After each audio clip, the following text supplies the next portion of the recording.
Welcome to another Liberty Dad podcast episode. Sunday nights is my series on what is happening in the Libertarian Party. This series is dedicated to discussing what state and local affiliates are up to.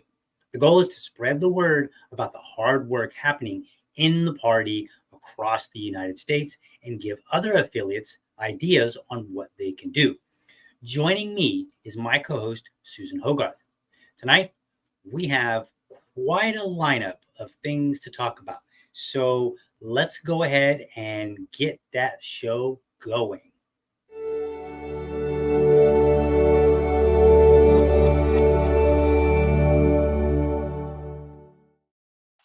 Susan, how are you? Pretty good. I hope your week was good. It was good, and it was very, very busy. For anybody that's watching that doesn't know, I kicked off not this last week, but the Friday before this week, so 2 Fridays ago, I kicked off starting to podcast every single morning, Monday through Friday at 7 a.m. Yeah, so I got a little motivation, and I said, let's do it. And at first, it was like a Thursday, and I was like, maybe I could wait till Monday. And then I was like, but if I wait till Monday, I'll probably just have an excuse why I have to wait again until some other day. And I was like, I'll just keep making excuses, kind of like I had been. So I took the opportunity and I said, let's just do it. Come heck or high water, it's happening. And so far it did. And I feel like I got a whole medal, for doing it all 1 week. What's the focus of it? So what I do is I talk about politics and culture. So just kind of like, usually what I'll do is I'll look at like, say, Twitter or something like that, and I'll just kind of see what the conversation is. And rather than engaging in debate all over the place, because that seems kind of futile, what I figured I would do is I was like, use that to create content. And so I just kind of discuss it from my perspective. I'm coming at it from a somewhat, not explicitly always, but somewhat of a libertarian and a dad focus, so I think of, because that's who I am. And so that's kind of, that ends up being, the direction that I'm, or the foundation that I'm operating from. So if you're up early in the morning, tune in 7 a.m. If you're not, go ahead and catch it later. That's okay. I do that because, like I said, I bounce from one thing to another. I said that before the show, and like I'll literally get done with that, and then I'll dive right into my W-2 job. And then after my W-2 job, I'm usually doing something either, around the house for real estate or whatever. I'm taking my son to soccer practice, whatever. I'm just constantly out and about doing things. So one thing after another. But anyway, how are you? How's your week? Well, you make me feel like a slacker. Yeah, I have been mostly focused on work, and yeah. You know what? Don't feel like a slacker. Anybody that's watching, if you're like, wow, I don't know, my weeks are not packed like that.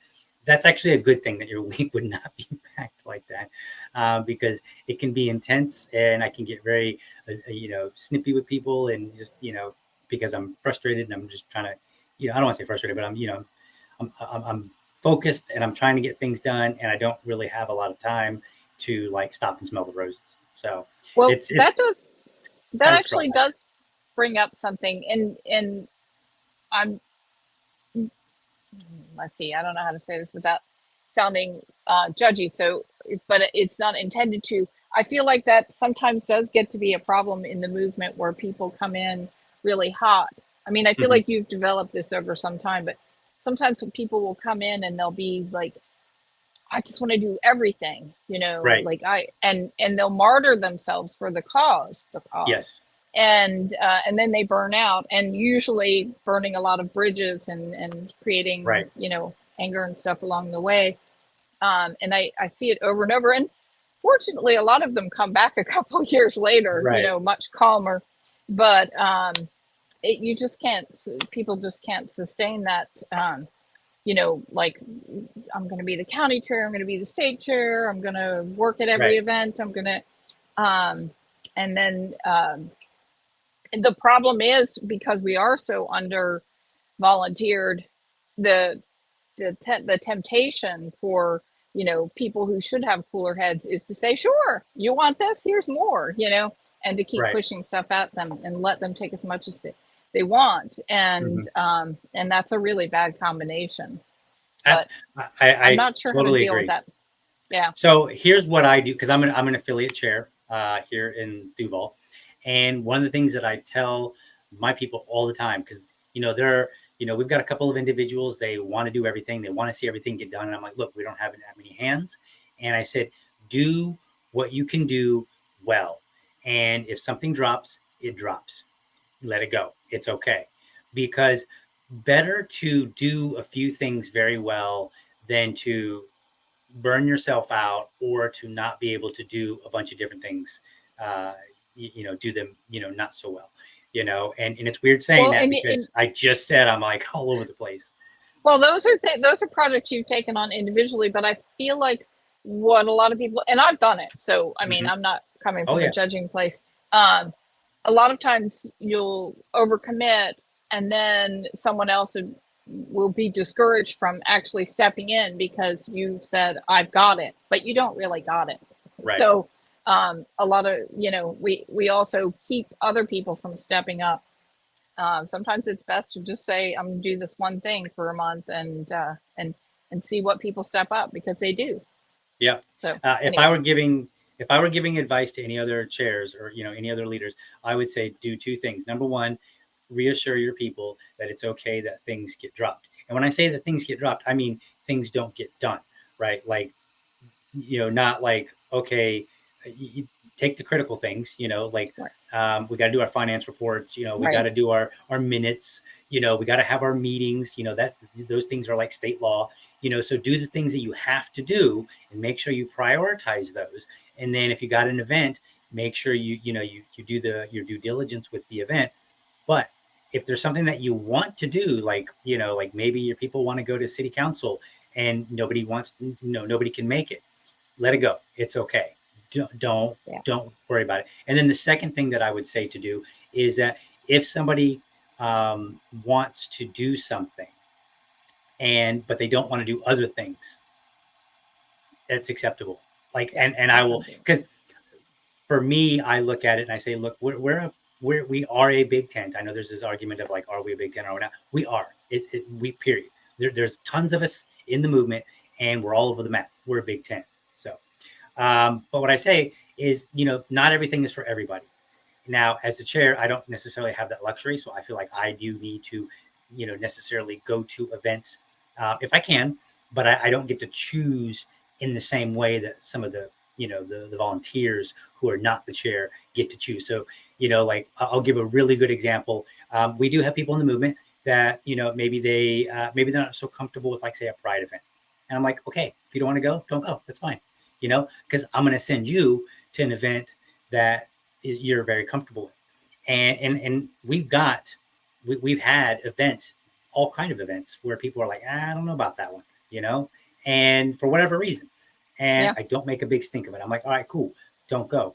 Because what I would rather is, I would rather people feel like they went to something that they really could embrace, and then they're going to do very well in that event or that thing, and they're going to feel good about it, and they're going to want to do it again. And I'm not trying to push people too hard to go to things that maybe they are uncomfortable with, or maybe that they're unsure about, or whatever the case may be, right? So Yep. anyway, that's my 2 cents as a chair. That's what it seems to be working here in Duval. So that's what I would tell any other chairs out there. But we need to get into this tonight because we got lots of stuff to talk about, and I'm kind of All excited. right. It's a lot of fun stuff. So what I did behind the scenes, Susan, is I went through our list and I ordered them based on the date that they were happening. So we just kind of walk right through. And so we'll show this first one. This first one I thought it was really neat, and it's old. It's already passed, but I didn't catch it. And I want to show something that I think is very, very useful if there are affiliates out there that are trying to figure out, like, hey, what can we do? Because sometimes you're in a small affiliate in a small town and there just doesn't seem to be a whole lot to do, or maybe you only got a handful of volunteers and you're like, look, we can't put on a big, huge show or this or that, so like, what can we do? Or you're like, hey, we want to try to get some media attention, so here is something I'm going to pull this right on up. Oh, it's already up. Let me add it to the screen there. Bam, right there. So this actually happened out of Bay County here in Florida.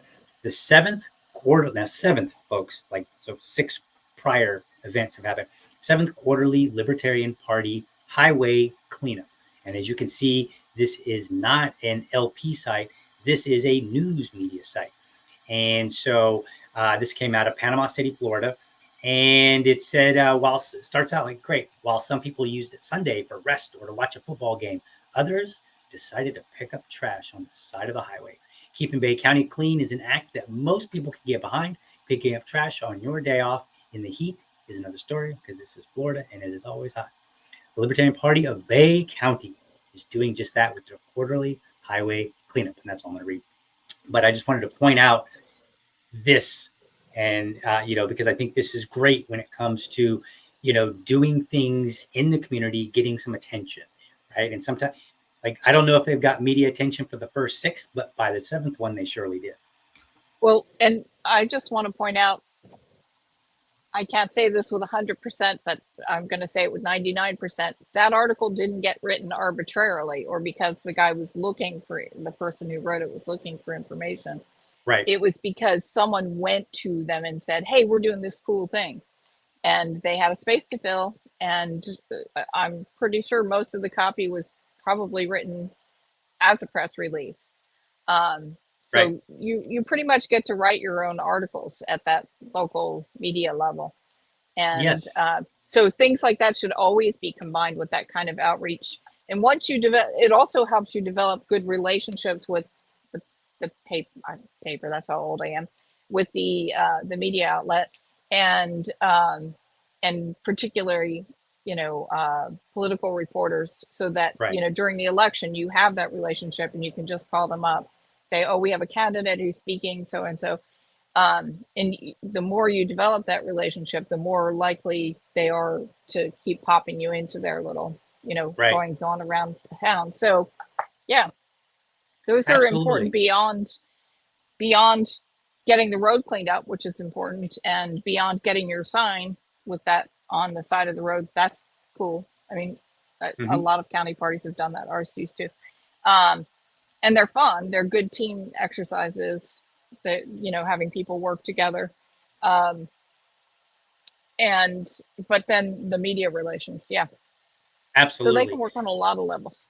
And here's the fun part. Now, you mentioned that this probably came about from a press release, which is probably true, and it's true in many cases. However, sometimes there's an opportunity to get media attention even without putting out a press release necessarily. So, on the same vein, as far as cleanups, our affiliate was doing park cleanups for a long time, and the reason that we did it is because I just said, look, we need to lead the way. Like, we're trying to tell people that you don't need government for all these things. But the question is, how do some of these things that people are used to get done? How does the park get clean? Well, we need to lead the way and show them this is how the park would get clean. Same way it would otherwise with people. And it just means that in this particular case, rather than the government directing us, we're doing it. We're just saying we're taking the initiative, right? Well, in Jacksonville, and I'll make this really quick because I got a video to show and then we'll move on to things. But there became this issue with recycling a while back in 2021, and like all of a sudden the city was no longer picking up recycling. And they said there are 15 locations, I think most of them were at parks, there are 15 locations that you can drop off your recycling and the city will go there to pick up the recycling, but you need to take it to this recycling place. So they did that, and then they were not they were very surprised at what it happened. So on a Saturday, our affiliate went out to a park and they cleaned it up. This is the regular scheduled thing. There was had nothing to do with the recycling debacle that we were having. And Sunday, I am at the big box store doing some shopping. My vice chair calls me up and he's like, dude, the media wants to talk to us. And I was like, what? And he's like, yeah, the media wants to talk to us. Now, I don't know how they got wind of us. I don't know how, I can't remember exactly. But I was like, oh, okay. And I was like, about what? And he's like, about the park cleanup and about, how the recycling issue is affecting this park cleanup, because there's trash all over the all over the park right now, because people were just like literally tossing. It looked like they just tossed it right out of their truck as they were driving by, right? And well, I was like, well, I didn't go, and I said, you did. I said, can you attend? I said, plus I've got some other things I'm in the middle of. And he's like, well, he was kind of nervous. And I said, look, you got this, man. Just tell your story, and then tell them how it feels to see the hard work and where it is right now, because it looks like terrible. It looked terrible, right? He's like, all right. So he did it, and he ended up getting media attention. So let's play that little, it's like 30-second clip here. So we're gonna play that, and where we are, there it is. There's Marcus. Good guy. Aw. All right. So here it goes. Marcus Reeder in the Libertarian Party of Duval came to clean up this park Saturday, but got a rude awakening Sunday morning. I was so angry because I felt like I came out here, I did all this work, and the city is letting this happen because they can't pick up the trash. All right. So that was it. Great. Our 15 seconds of fame, right? He did great. He did. It was phenomenal. He did. And that's all he needed. And he's got his shirt on. It says Libertarian Party of Duval very County. sincere, and yeah. The little ticker at the bottom had his name, Vice Chair, Libertarian Party. And like, that was phenomenal. Like, because we had, like, nobody ever got to hear about the Libertarian Party of Duval County, at least not in a long time. We had a similar thing, because I'm just saying this now because this whole shutdown thing, I'm not even really paying much attention to the news, I'm afraid, but people were talking about federal government shutdown. And one of the previous ones, our state party, put together a bunch of people, and we went to one of the, I guess it was like a federal, like battlefield site or whatever, right in the middle of Greensboro. And we just walked around picking up, but of course we had, called people. And so they set up cameras and took pictures and interviewed people.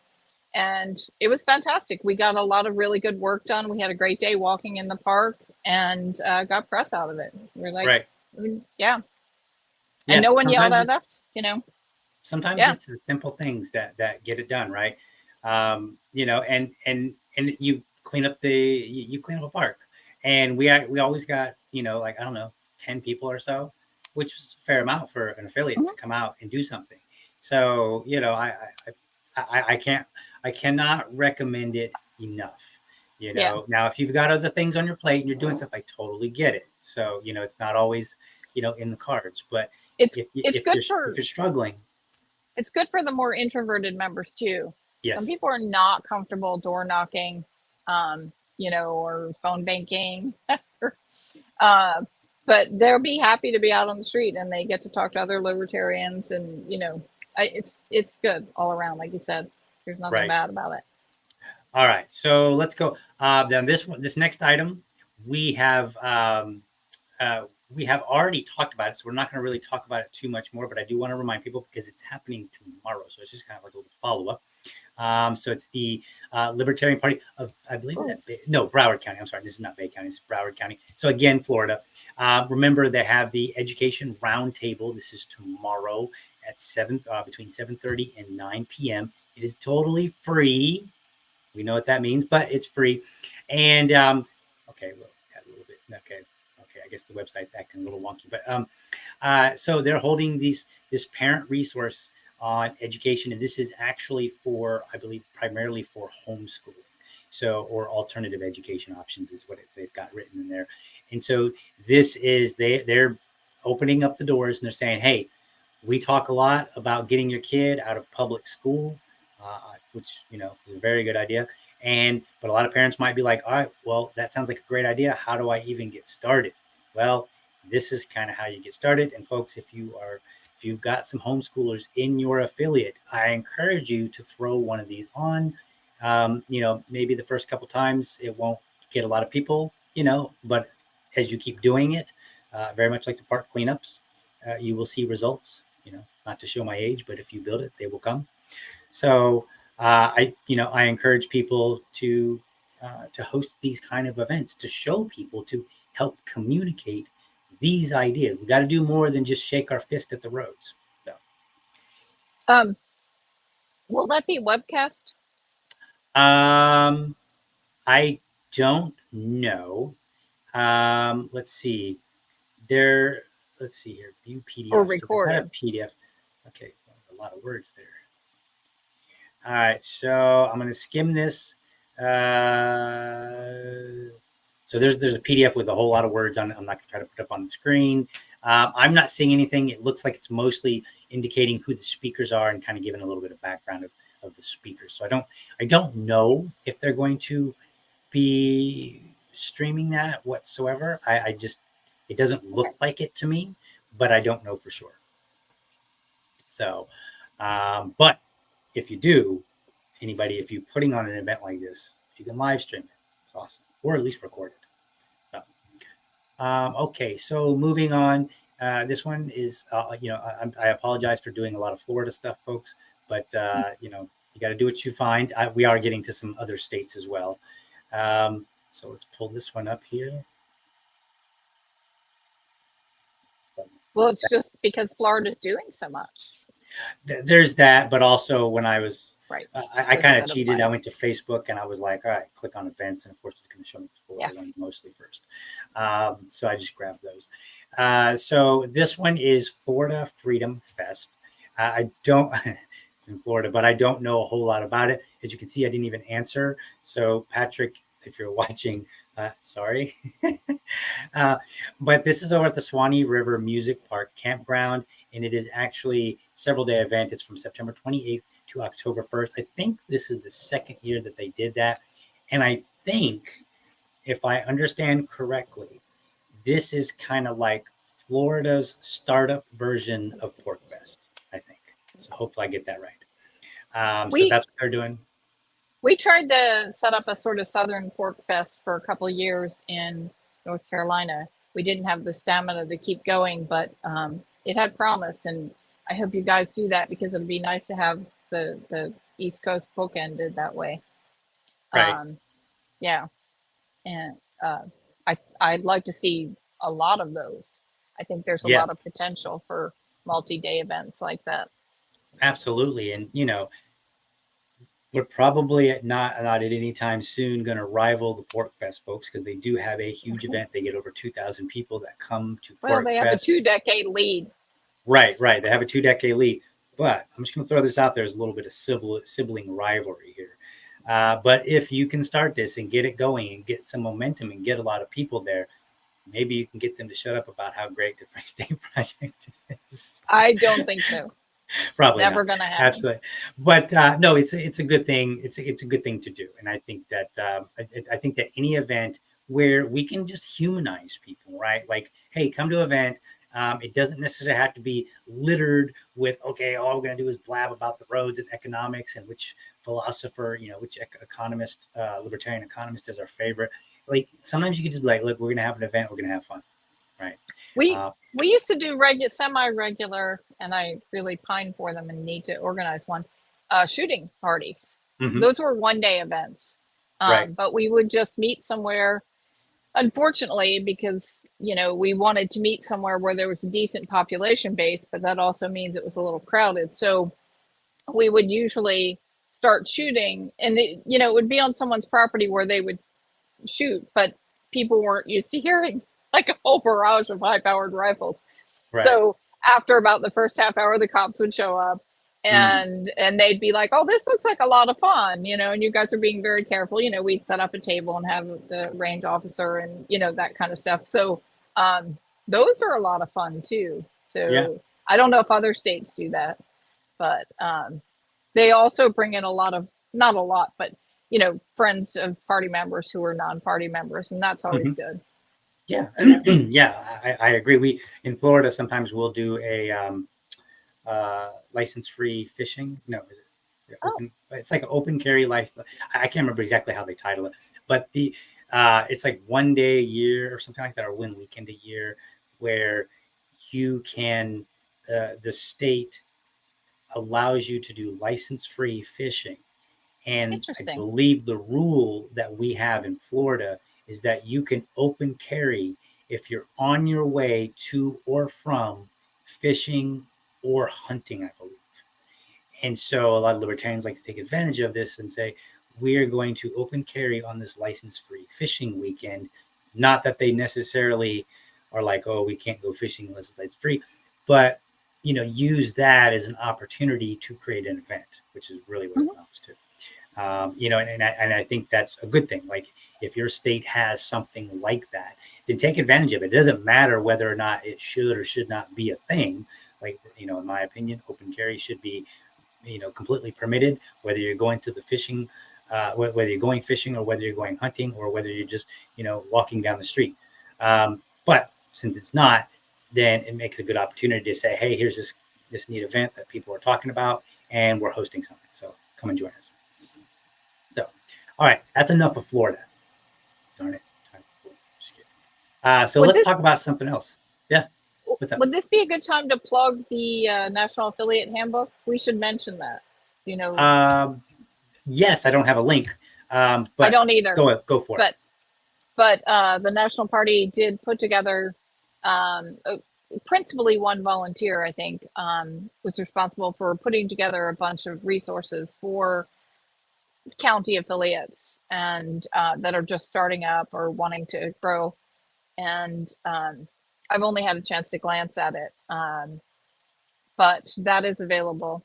It should have been, I think it was sent out to all the state chairs. So if you're in a county and you want to do that, bug your state chair. The link, it's also on the Discord for people who are members of the National Party Discord. But I can get it too. It's a PDF document. Yeah, let's see. Let's get that, and we'll find a link where people can find it. I was trying to look and see if I could find it on the fly here, and that doesn't seem to be the case. But that's okay. Affiliate handbook, and what does it cover again?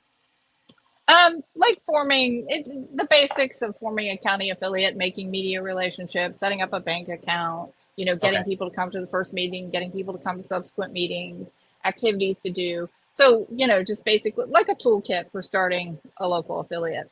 Got it. Yeah. I mean, awesome.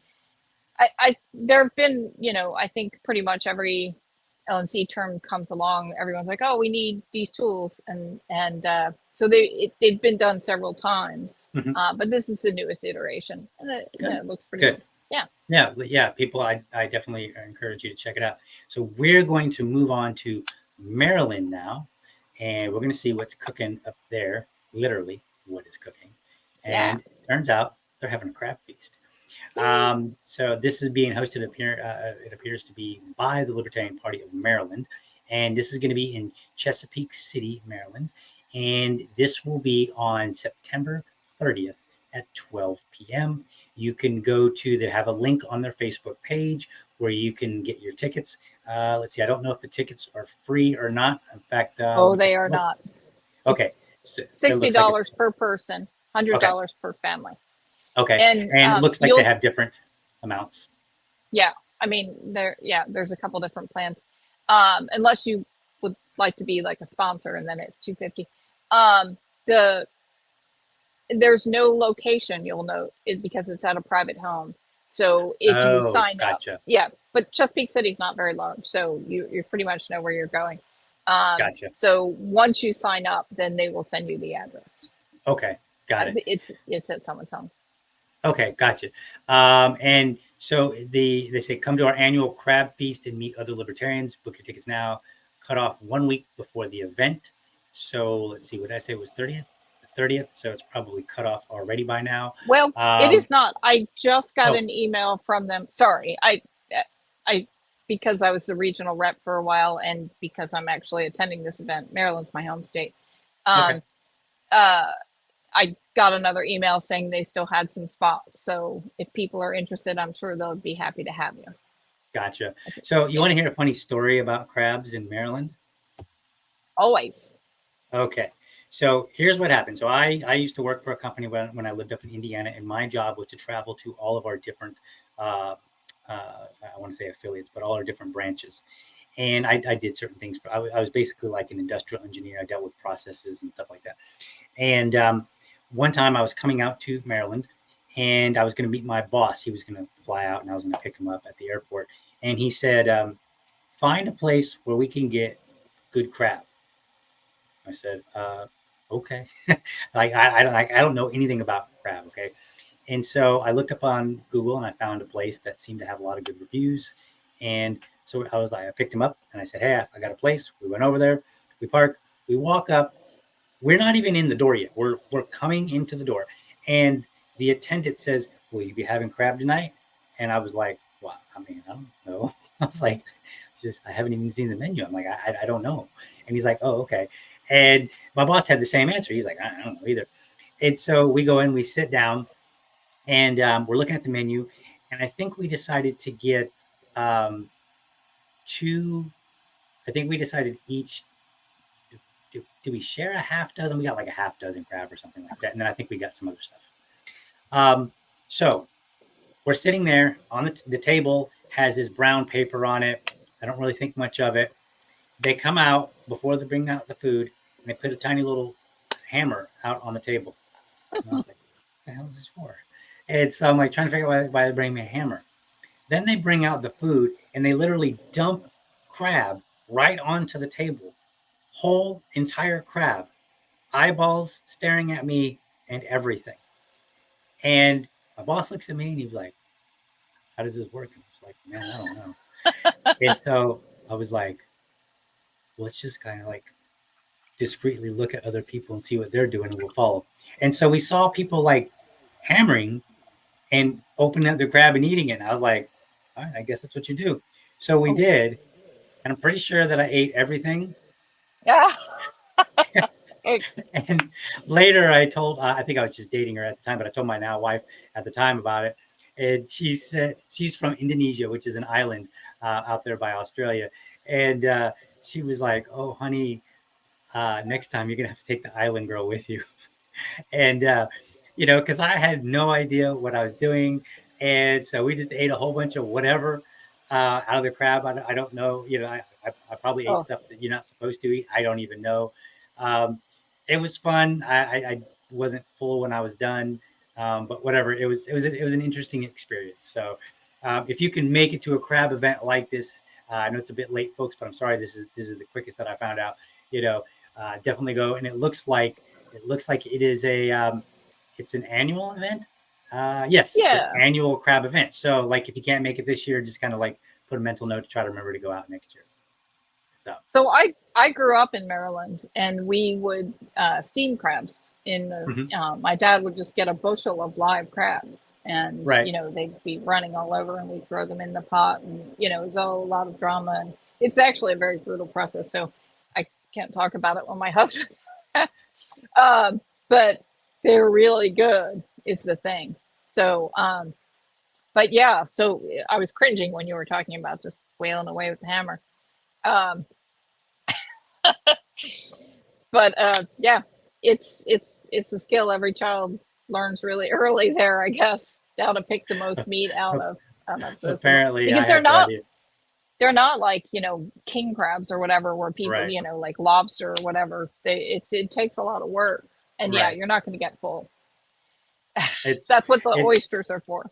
Yeah, it's funny. So I don't necessarily mind crab. I'm not a huge crab fan per se.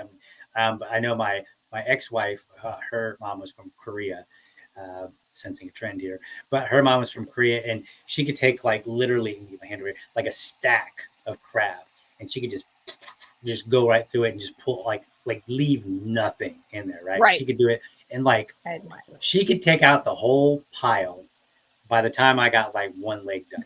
Right. Like I am like, when I joke, I tell people, I'm like, I don't really like eating crab because I spend more in calories getting it out than I actually get back. So I don't mind crab. It's actually decent meat, but it's just too much work. It is a lot of work. You know what? Have you ever had, sorry, this is not the crab show, but while we're here, have you ever had soft shell crab? No. Soft shell blue crab? Oh, if you ever get the chance. It's commonly served in a sandwich, which is kind of a criminal thing, or just on a platter. And you eat everything. You just, cut it and just eat the whole thing, shell and everything. It's the crabs right after they've molted, before their shell has had a chance to regrow and harden. Right. So there's no work at all. It's a really interesting taste blend because you kind of get everything all at once. So yeah, highly recommend it. And they usually cook them. If they're not steamed, they're usually fried or sauteed or something like that. Gotcha. So, but highly recommend. Yeah, sometime Gotcha. try it. Awesome. All right.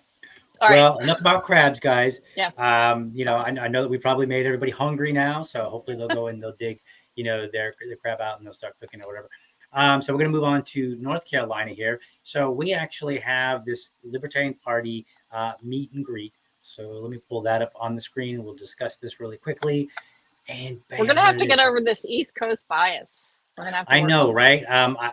Well, tonight I did something a little, or this week I did something a little differently, and I just went through and started grabbing them from Facebook. But I'm going to actually make a point to go to different Right. state affiliate websites and then see what they point. Now, the challenge is just because you have a state affiliate website doesn't necessarily mean that they have all the events that their local affiliates are doing. So, and there are probably quite a few local affiliates out there. So I will do my best. But again, folks, if you happen to have an event, let us know.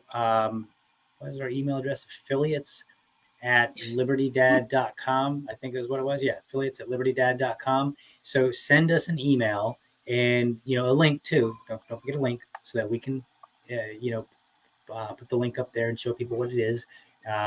But we will talk about it, and I think eventually people will start reaching out.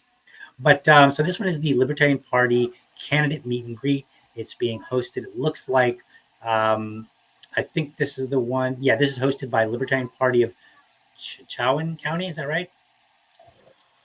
There's 100 counties in North Carolina. I can never remember all of them. Chowan. Okay. I think it's Chowan, but I could be wrong. Yeah. All right. So this is they're billing this as looking for an alternative to the Democrats and Republicans. I hope you are, folks. Want candidates you can trust in? I hope so. Come and meet the local Libertarian candidates and one of the gubernatorial candidates for North Carolina, Mike Ross, hosted by the Libertarian Party of Chowan County. So they're going to have this on September 30th from 5:30 to 7:30 at Tommy's Pizza over there on Ocean Highway. So make sure you get out to Hertford, North Carolina, so that you can meet the Libertarian Party gubernatorial candidate and whichever local candidates they have. They don't doesn't look like they're listed. They don't have them listed here, but that's okay. If you are in the North Carolina area and you're close to Hertford, then I recommend that you get out there and check it out and see. This is coming up on September 30th. So that's going to be this coming Saturday. So I think it's always good to get the word out about candidates, especially local ones, because they do a lot of work. I know we had 3 candidates here in Jacksonville, and they did a heck of a lot of work running their campaigns. So let's see. We're going to move on here, and we're going to go to this one. This one's kind of interesting here. So this one is Cape Fear Libertarian Party, and this is also, I believe, Cape Fear is in New North Carolina, correct? Correct, it is down on the coast. Yep. Okay, so this one is Freedom Fire Fest. So this is October 7th, so you got some time to plan for this one. 2023 at noon. This is at 19 Restaurant in Hampstead, North Carolina. So they're saying, please join us for our 2nd annual Freedom Fire Fest. So this looks like it might be kind of like their version again of Pork Fest, where they have like a little bit of bonfire and outdoor activities, and they're going to have some festivities, dinner and a bonfire. And then they even have a itinerary that you can look at. So they're going to have local candidates. I'm going to totally butcher these names wrong. George Kormos and Chelsea Kurtz. And then they're going to also have the gubernatorial candidate, Shannon Bray, and then gubernatorial candidate, Mike Ross. I don't know if those are libertarians necessarily. I assume that they may not be. Oh, are they? They are. Yeah. Well, we should have a primary. Oh, nice. Okay, awesome. I love that. I love competition. That's great. And then they're going to have presidential candidate Mike Termont and Jacob Hornberger. And you know what? I will say this, and I'm not dogging him, but this, I believe, is the first event that I've heard about that Jacob Hornberger is attending. So he has been a silent runner lately, right? Or this one, yeah. Hopefully, this will be the launch of a much more active phase for him. Yeah, because for a while I was like, all right, well, it looks like he's raising money. I saw that he was raising money from his FEC reports, and I was a little like, but is he actually like attending events? Is he going anywhere? Is he out and about? I don't know. So then they're going to have their cookout dinner and bonfire at Whiskey Trail, Rocky Point, North Carolina at 6 p.m. So you can find all the goodness gracious, all the information will be sent to you after you RSVP. So again, if you are in where'd that go? Hampstead, North Carolina area, then head out to Freedom Fire Fest. And again, this is there's Cape Fear Libertarian Party. So this is a local affiliate. So that's pretty awesome. I like that. I like seeing these kind of events where they're bringing out speakers and candidates, and we definitely need to get the word out. So the last item that I have on my list here comes from Indiana. All right, so here we are, Indiana. And this is the Libertarian Party Harvest Homecoming booth. And this is going to be downtown New Albany. And let's see here. So this is being hosted by the Floyd County affiliate in Indiana. And duration 4 days. Okay, awesome. So is this a booth at a larger event, or is it their event? Is this like a fair? I'm unclear. I want to say it's probably a fair, because it says booth. So I assume that they are basically tabling at an event, and it's Indiana. So I think Indiana is one of those states where, having a fair is really, really common, and they're all over the place. Because I remember when I lived in Indiana, there were all kind of fairs all over the place and all the time. Stop by and say hello to our candidates. So they got some candidates too. This is awesome. Learn more about our party and maybe even take the world's smallest political quiz. That's always, whenever I go to an event, I don't know about you, Susan, but whenever I go to an event here in Jacksonville or here in Florida, we bring the political quiz, the world's smallest political quiz. People actually enjoy taking it. Yeah. And they like, and we've even got a big one, right? We have this big one that we can put up. And so we give them the small one. And then what we do is we'll put like a little dot on the big one. We have it's behind a glass. Every year. We can put it up. Yep. Yeah, so we do that.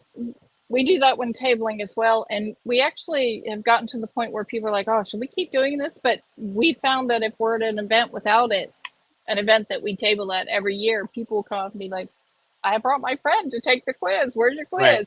So even if we're not going to do like a big display version, we like to have some of the, I call them eye charts, the little microscopically written ones from the advocates. Yeah, those are great. The questions might need a little updating, but I mean, you're not a real libertarian if you don't question these political quizzes, right? And the questions and how they're written.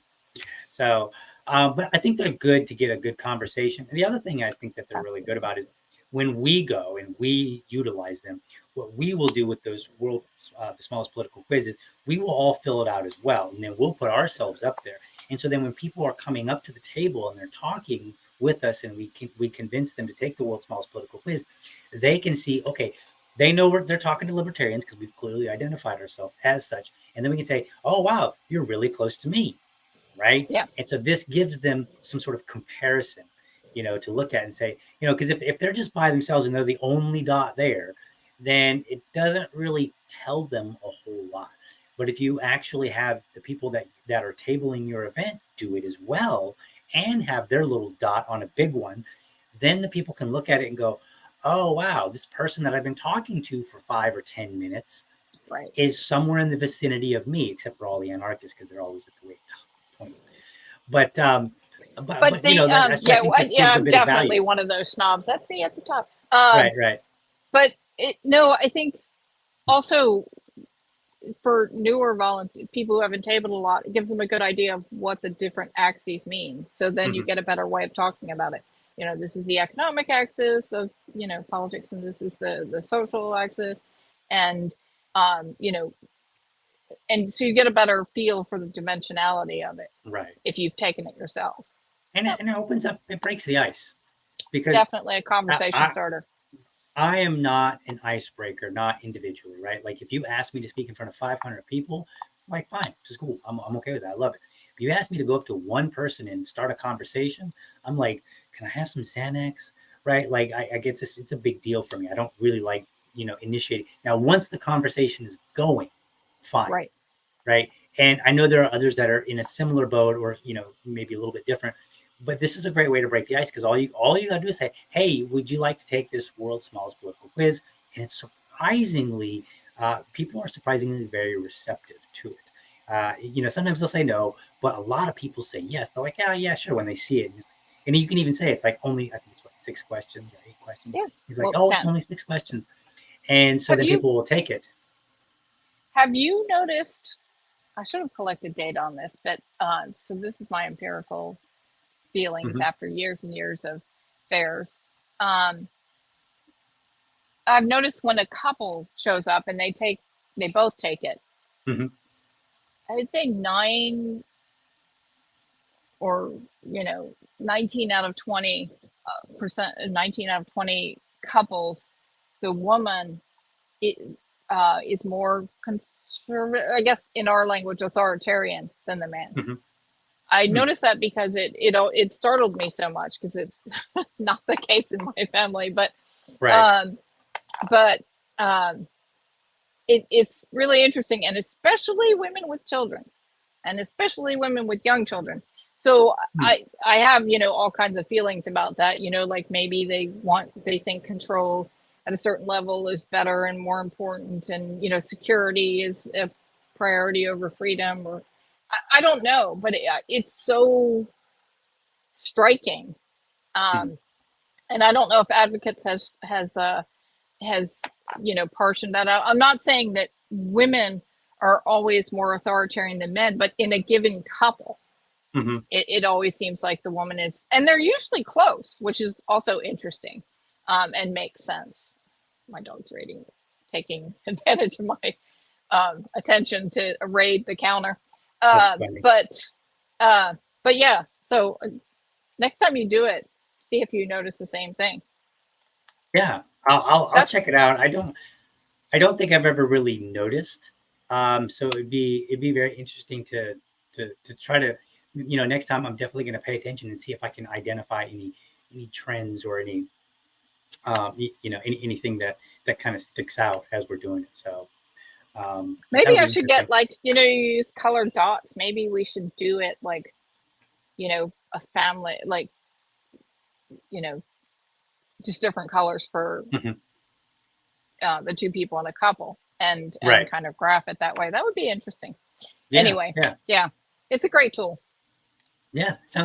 So I recommend it. If you don't have it, folks, and you're trying to go to events, if there's anything that I would say you prioritize, it would definitely be the world's smallest political quiz, because it makes for such a great conversation starter. It's easy, and a lot of Comes people ready, are done. Yeah. they're willing to do it. It breaks the ice, because sometimes they'll ask you. They'll say like, "Oh, so what do you think about?" They'll see a question on there and they'll say, "What do you think about?" And then they'll ask you a question that's related to whatever's happening in the news. So it's a phenomenal thing to use. Where they land is not, in my opinion, very important. It's really a great tool to get that conversation going. So, 100%. all right, I Yeah. think we're at our end here, Susan. So, is there Fantastic. anything else that we need to cover before I close this out? I can't think of anything offhand. You did a great job collecting things as usual. So, And thanks. appreciate it, and we will, so we do this every Sunday night, folks, 7 p.m. Okay, so make sure you tune in, and make sure affiliates. I got to get that on the screen, but I don't have it ready yet. But affiliates at libertydad.com. You can send an email to us and let us know what's going on in your affiliate. The further out you can send it, the better, because we will actually repeat them. We'll do it once, and then as the event gets a little closer, we'll do it a second time, because we're keeping track of these things. So, all right, so I will go ahead and close this out, Susan. Thank you for joining us, Thanks. folks. This was an awesome episode. I enjoyed it. I hope you enjoyed it. I want to thank you so much for watching. Be sure to catch me every morning, Monday through Friday, 7 a.m. Eastern, for an informed discussion on politics and culture. And then again, every Sunday night, 7 p.m., with my co host, Susan Hogarth. We're going to discuss the LP happenings, what's going on with the Libertarian Party. This will do a number of things. It will let you know what's going on so you can stay motivated. It'll give you ideas what you can do in your affiliate. And when people say, "Oh, the Libertarian Party, they don't do anything," you can go, "You know what? Actually," and you can be that meme. You can say, "Actually, here's what's going on in this state, in that state, in this state. Here are all these different things." So make sure you do all the proper audience actions. Subscribe to my YouTube channel over at youtube.libertydad.com. Ring the bell, like the videos, drop a word or two in the comment section, and make sure that you follow Susan Hogarth on Twitter, Liberty Dad Pod on Twitter. And I want you to remember, if you're a champion of liberty, your business is people and your product is liberty. I want you to have a great week.